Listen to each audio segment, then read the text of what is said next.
ಆತ್ಮೀಯ ಕಲಿಕಾ ಬಂಧುಗಳೇ, ನಮಸ್ಕಾರ. ನಾನು ಜಯಪ್ರಕಾಶ್ ನಾಗತಿಹಳ್ಳಿ. ಜಯಪ್ರಕಾಶ್ ನಾಗತಿಹಳ್ಳಿ ಯೂಟ್ಯೂಬ್ ಚಾನಲ್ಗೆ ಆತ್ಮೀಯ ಸ್ವಾಗತ. ನಮ್ಮ ಆನ್ಲೈನ್ ಪಾರ್ಟಿಸಿಪೆಂಟ್ಸ್ ಕೂಡ ಇವತ್ತು ಕೆಲವರು ಇದ್ದಾರೆ. ಈ ವಿಡಿಯೋ ವಿಶೇಷ ಏನು ಅಂದ್ರೆ ಗಣರಾಜ್ಯೋತ್ಸವದ ವಿಶೇಷ. ಗಣರಾಜ್ಯೋತ್ಸವ ಅನೇಕ ರಾಜ್ಯಗಳು ಸೇರಿ ಒಂದು ದೊಡ್ಡ ರಾಷ್ಟ್ರ ಆಯಿತು. ಆ ರಾಜ್ಯಗಳು ಸೇರ್ಬೇಕಾದ್ರೆ ಅಥವಾ ರಾಜರುಗಳು ಒಂದು ಕೇಂದ್ರ ಸರ್ಕಾರಕ್ಕೆ ಸೇರ್ಬೇಕಾದ್ರೆ ಅನೇಕ ಶ್ರಮಗಳಾಯಿತು. ನಾವು ಇತಿಹಾಸವನ್ನ ಗಮನಿಸಿದ್ರೆ ಈ ವಿಚಾರಗಳು ಗೊತ್ತಾಗ್ತದೆ. ಅದರಲ್ಲಿ ವಿಶೇಷವಾಗಿ ವಲ್ಲಭಭಾಯಿ ಪಟೇಲ್ ಅವರ ಒಂದು ಪಾತ್ರ ತುಂಬಾ ದೊಡ್ಡದಿತ್ತು. ಕೆಲವು ರಾಜರು ವಾಲಂಟರಿ ಆಗಿ ಒಂದು ಸರ್ಕಾರದ ಜೊತೆಗೆ ಸೇರಿಕೊಂಡ್ರು. ಉದಾಹರಣೆಗೆ ಕರ್ನಾಟಕದಲ್ಲಿ ಪ್ರಥಮವಾಗಿ ಸೇರಿದವರು ಜಮಖಂಡಿ ಸಂಸ್ಥಾನದ ರಾಜ ಅಂತ ನಾನು ಕೇಳಿದ್ದೇನೆ. ಆ ಕಡೆ ಜಮಖಂಡಿಗೆ ಹೋಗಿದ್ದಾಗ ಆ ರೀತಿಯ ಚರ್ಚೆಗಳು ನಡೀತಾ ಇತ್ತು. ಒಟ್ಟಾರೆ ನಾವು ಪುಡಿ ಪುಡಿಯಾಗಿ ಇರುವ ಬದಲು ಒಂದು ಇಡಿಯಾಗಿ ಇದ್ದರೆ ಅದರ ದೊಡ್ಡ ಶಕ್ತಿ ಅಂತ ಹೇಳ್ತಾ ಇರ್ತವೆ. Together every one achieves more, TEAM ಅಂತ ಟೀಮ್ ಬಿಲ್ಡಿಂಗ್ ನಲ್ಲಿ ನಾವು ಮಾತಾಡ್ತಾ ಇರ್ತವೆ. ಸೊ ಹಾಗಾಗಿ ನಮ್ಮ ದೇಶ ಇವತ್ತು ಒಂದು ದೊಡ್ಡ ಬಲಿಷ್ಠ ರಾಷ್ಟ್ರ ಆಗ್ಬೇಕಾದ್ರೆ ಅನೇಕ ರಾಜ್ಯಗಳ ವೈವಿಧ್ಯಮಯ ಕೊಡುಗೆ ಕೂಡ ಕಾರಣ.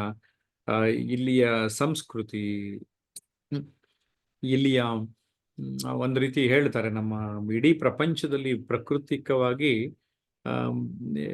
ಏನೇನು ಇರಬೇಕೋ ಎಲ್ಲ ನಮ್ಮ ದೇಶದಲ್ಲಿ ಇದೆ. ಒಂದು India is A representation of mini world ಅಂತ ಕೂಡ ಹೇಳ್ತೇವೆ.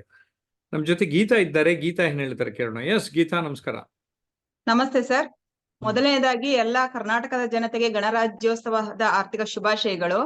ಗಣ ಅಂತಂದ್ರೆ ಗೊತ್ತಾಗುತ್ತೆ, ಹಲವು ರಾಜ್ಯ ಜನಗಳು ಅಂದ್ರೆ ಎಲ್ಲ ಸೇರಿ ಒಂದು ಗಣರಾಜ್ಯೋತ್ಸವ ಆಗುತ್ತೆ ಅಂತ.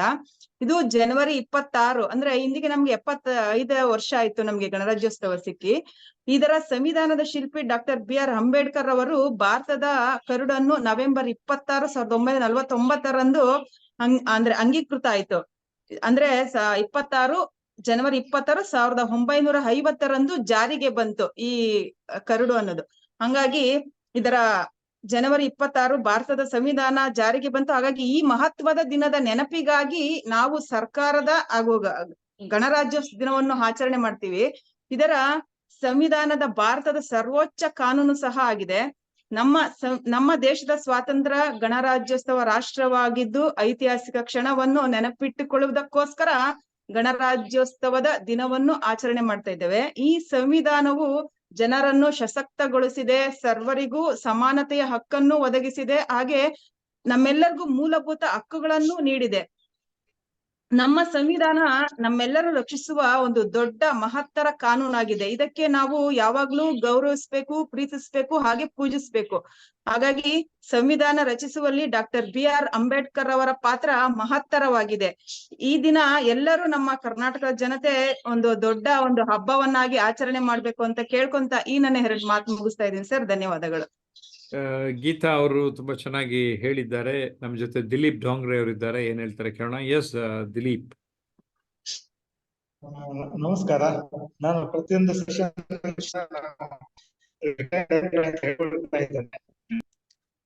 ನಾನು ಆಕ್ಚುಲಿ ಬೆಳಿಗ್ಗೆ 8:30ರಿಂದ ಸಂಜೆ 5:00 ತನಕ ತುಂಬಾ ಎಂಗೇಜ್ ಆಗಿರ್ತೇನೆ. ಇವತ್ತು ಕೂಡ ಹಾಗೆ 6 ತನಕ ಎಂಗೇಜ್ ಆಗಿದ್ದೇನೆ. ನಾನು ಇದರ ಬಗ್ಗೆ ಮಾತಾಡಲಿಕ್ಕೆ ಯಾವ ಪ್ರಿಪರೇಷನ್ ಮಾಡಲಿಲ್ಲ ಇವತ್ತು. ಮೇರೆ ನೆಟ್ವರ್ಕ್ ಇಶ್ಯೂ ಇತ್ತು ದಿಲೀಪ್ ಅವ್ರದ್ದು. ಗುರು ಏನ್ ಹೇಳ್ತೀರಿ ಸರ್? ನಮಸ್ಕಾರ ಸರ್. ಸ್ವಾತಂತ್ರ್ಯದ ನಂತರ ನಮ್ಮ ದೇಶಕ್ಕೆ ತಂದೆ ಆದಂತ ಸಂವಿಧಾನ ಇರ್ಲಿಲ್ಲ. ಆ ಸಂವಿಧಾನನ ಆಗಿನ ಆಗಿದ್ದವ್ರು ರಾಜೇಂದ್ರ ಪ್ರಸಾದ್ ಅವರು ನಮ್ ದೇಶಕ್ಕೆ ನಮ್ದೇ ಆಗಿರೋಂತ ಸಂವಿಧಾನ ಬೇಕು, ಸಂವಿಧಾನ ರಚಿಸೋಕೆ ಡಾಕ್ಟರ್ BR ಅಂಬೇಡ್ಕರ್ ಅವರು ಮತ್ತೆ ಅವರ ಜೊತೆಗಿರೋರನ್ನ ಸೇರಿಸ್ಕೊಂಡು ಸಂವಿಧಾನ ರಚಿಸೋಕೆ ಹೇಳಿದ್ರು. ಅವರು ಸಂವಿಧಾನ ರಚಿಸೋಕ್ ತಗೊಂಡಿದ್ ಸಮಯ 2 ವರ್ಷ 11 ತಿಂಗಳು 18 ದಿವಸ ಸಮಯ ತಗೊಂಡ್ರು. ನಮ್ದು ಲಿಖಿತ ಸಂವಿಧಾನ. ಇದು ಸಂವಿಧಾನ ಅಡಾಪ್ಟ್ ಆದ ನಂತರ ಮನುಷ್ಯನ ನಾಗರಿಕನ ಕರ್ತವ್ಯ ಮತ್ತೆ ಅವನ ಹಕ್ಕುಗಳು ಏನಂತ ಗೊತ್ತಾಯ್ತು ಸಂವಿಧಾನದಿಂದ. ಸಂವಿಧಾನವನ್ನ ಇಂಗ್ಲಿಷ್ ಮತ್ತೆ ಹಿಂದಿ ಭಾಷೆಯಲ್ಲಿ ಬರ್ದಿದ್ದಾರೆ. ಇದನ್ನ ಬರೆಯೋಕೆ ಸುಮಾರು 6 ತಿಂಗಳುಗಳ ಕಾಲ ಸಮಯ ತಗೊಂಡಿದ್ರು. ಇದು ಸಂವಿಧಾನದಲ್ಲಿ 395 ಆರ್ಟಿಕಲ್ಸ್, 8 ಶೆಡ್ಯೂಲ್ಸ್, 22 ಭಾಗಗಳಿವೆ. ಓಕೆ, ಧನ್ಯವಾದಗಳು ಗುರು ಅವರೇ. ಡಾಕ್ಟರ್ ಅಮೃತರಾಜ್ ಏನ್ ಹೇಳ್ತಾರೆ ಕೇಳೋಣ. S doctor Amrutraj. ಸರ್, ಎಲ್ಲ ಆತ್ಮೀಯ ವೀಕ್ಷಕರಿಗೂ ನಮಸ್ಕಾರ ಸರ್. ಇವತ್ತಿನ ದಿನ ಇವತ್ತು ಫಸ್ಟ್ ಟಾಪಿಕ್ ಗಣರಾಜ್ಯೋತ್ಸವ ಬಗ್ಗೆ ಹೇಳ್ಬೇಕು ಅಂದ್ರೆ ಅತ್ಯಂತ ನಾವು ಇದನ್ನ ಬಹಳಷ್ಟು ಸಂತೋಷವಾಗಿ ನಾವು ಆಚರಿಸ್ತಾ ಇದ್ದೇವೆ. ಸೊ ಮತ್ತೆ ಇವತ್ತಿನ ದಿನ ಏನಪ್ಪಾ ಅಂದ್ರೆ ನಮ್ಮ ಅಂಬೇಡ್ಕರ್ ಅವರು ಸಂವಿಧಾನ ಶಿಲ್ಪಿಯಾಗಿ ಇದನ್ನ ನಮಗೆ ನೀಡಿದ್ದಾರೆ. ಅತಿ ಹೆಚ್ಚು ಇದನ್ನ ನಾವು ಸಂಭ್ರಮದಿಂದ ಆಚರಿಸಬೇಕಾದಂತಹ ಒಂದು ದಿನ 26 ಏನಿದೆ, ಜನವರಿ 26 ದಿನ ಏನಿದೆ, ಬಹಳಷ್ಟು ಕಾಲ ನಾವೆಲ್ಲ ಯೂನಿಟಿ ಆಗಿ ನಾವೆಲ್ಲ ಒಗ್ಗೂಡಿ ನಾವೆಲ್ಲ ಶಿಸ್ತುಬದ್ಧವಾಗಿ ನಾವು ಇದನ್ನ ಆಚರಿಸಬೇಕಾಗಿದೆ. ಇದರಿಂದ ನಮಗೆಲ್ಲರಿಗೂ ತರ ಹೆಮ್ಮೆ ಆಗ್ತಾ ಇದೆ. ಅತಿ ಹೆಚ್ಚು ಜನಗಳು ಸೇರಿಬಿಟ್ಟು ಇದನ್ನ ಅದಕ್ಕೆ ನಾವು ಅಲಂಕಾರವನ್ನ ಮಾಡಿ ಇದನ್ನ ಆಚರಿಸ್ತಾ ಇದ್ದೇವೆ. ಹೆಚ್ಚು ನಾವು ಇದರಿಂದ ಕಲಿಯೋದು ಹೆಚ್ಚಿಗೆ ಇದೆ. ಸೊ ನಾವು ಇದನ್ನ ಇದೇ ರೀತಿಯಾಗಿ ನಾವು ಮುಂದುವರ್ಸ್ಕೊಂತ ಹೋದರೆ ನಾವು ಸುಮ್ಮನೆ ಆಚರಣೆ ಅಷ್ಟೇ ಮಾಡಬಾರ್ದು. ಸೊ ಇದನ್ನ ಅಳವಡಿಸ್ಕೊಂಡು ಬಂದ್ಬಿಟ್ರೆ ನಮ್ಮ ಜೀವನದಲ್ಲಿ ಒಂದು ಸಾಧನೆಯನ್ನು ಮಾಡ್ಲಿಕ್ಕೆ ನಮಗೆ ಸಾಧ್ಯತೆ ಇದೆ. ಇಷ್ಟು ಹೇಳ್ಬಿಟ್ಟು ಈ ಒಂದೆರಡು ಮಾತನ್ನ ನಾನು ಮುಗಿಸ್ತಾ ಇದ್ದೇನೆ ಸರ್. ನಮಸ್ಕಾರ. ಓಕೆ, ಡಾಕ್ಟರ್ ಅಮೃತರಾಜ್ ತಮ್ಮ ಅನಿಸಿಕೆಯನ್ನ ತಿಳಿಸಿದ್ರಿ. ಕಟ್ಟೆ ಹರಿಸ್ವಾಮಿ ಏನ್ ಹೇಳ್ತಾರೆ ಕೇಳೋಣ. ಎಸ್ ಕಟ್ಟೆ. ಎಲ್ರಿಗೂ ನಮಸ್ಕಾರ. ಇವತ್ತಿನ ಟಾಪಿಕ್ ಬಂದ್ಬಿಟ್ಟು ಗಣರಾಜ್ಯೋತ್ಸವದ ಬಗ್ಗೆ ಮಾತ್ರ. ಡಾಕ್ಟರ್ BR ಅಂಬೇಡ್ಕರ್ ಸವಿ ನೆನಪಿಗಾಗಿ ನವೆಂಬರ್ 26ರಂದು 1929 ಇಸ್ವಿಯಲ್ಲಿ ಸಂವಿಧಾನ ಆಚರಣೆ ಮಾಡಲಾಗ್ತದೆ. ಈ 1929 ಸಂವಿಧಾನ ರಚನೆ ಮಾಡಲಾಗ್ತದೆ.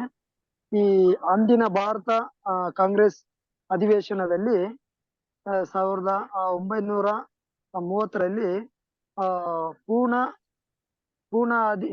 ಪೂರ್ಣ ಸ್ವರಾಜ್ ಘೋಷಣೆ ಮಾಡಲಾದಾಗ ಅವಾಗ ಏನ್ ಮಾಡ್ತಾರ ಅಂತಂದ್ರೆ, ನಮ್ಮ ಭಾರತಕ್ಕೆ ಒಂದು ಒಳ್ಳೆ ಸಂವಿಧಾನ ತಂದು ಕೊಡ್ಬೇಕಂತ ಹೇಳಿ ಜನವರಿ 26, 1950ರಂದು ನಮ್ಮ ಗಣರಾಜ್ಯೋತ್ಸವವನ್ನು ಆಚರಣೆ ಮಾಡ್ಲಿಕ್ಕೆ ಜಾರಿಗೆ ಬರ್ತದೆ. ಆ ಸ್ವಾತಂತ್ರ್ಯ ದಿನವನ್ನು ಅಂತ ಕೂಡ ಆ ದಿನ ಘೋಷಣೆ ಕೂಡ ಮಾಡಲಾಗ್ತದೆ.